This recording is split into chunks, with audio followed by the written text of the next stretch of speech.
Hello, জয়িতার রান্না খাতায় আবার চলে এসেছি নতুন রেসিপি নিয়ে। আজকে হচ্ছে কষা কষা ভোলা মাছের ঝাল। দারুণ টেস্ট। এইভাবে ভোলা মাছটা করে দেখো, চলো আমার সাথে দেখে নাও। লাগবে হচ্ছে ভোলা মাছ নুন হলুদ দিয়ে মাখানো। এরপরে তেলের মধ্যে আমরা সমস্ত মাছগুলোকে একে একে ভেজে নেব। ভোলা মাছের এরকম ঝাল একটা আলাদাই তার স্বাদ, এবং ভেজে আমরা এটাকে আলাদা করে সরিয়ে রাখলাম। এরপর তেলে দেব হচ্ছে কালো জিরে ফোড়ন এবং পেঁয়াজ ফোড়ন। এরপর আমাদের লাগবে হচ্ছে রসুন এবং টমেটো, আদা আর লঙ্কা।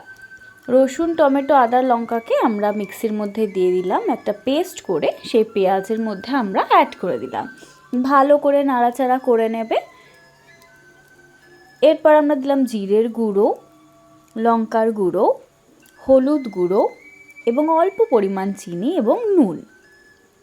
এরপর আমরা এই সমস্ত উপকরণ দিয়ে নাড়াচাড়া করে নেব।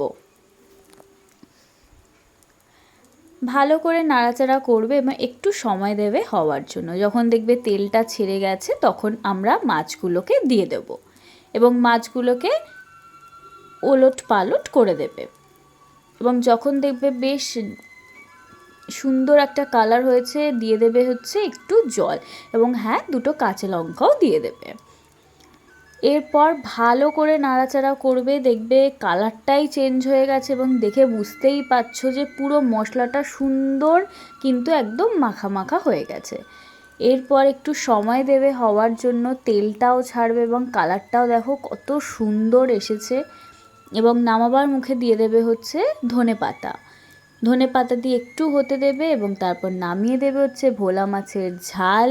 দারুণ টেস্ট লাগে এইভাবে তোমরা ভোলা মাছ, পমফ্রেট মাছ, এই রকম মাছ কিন্তু করতে পারো এবং এক আলাদাই স্বাদ।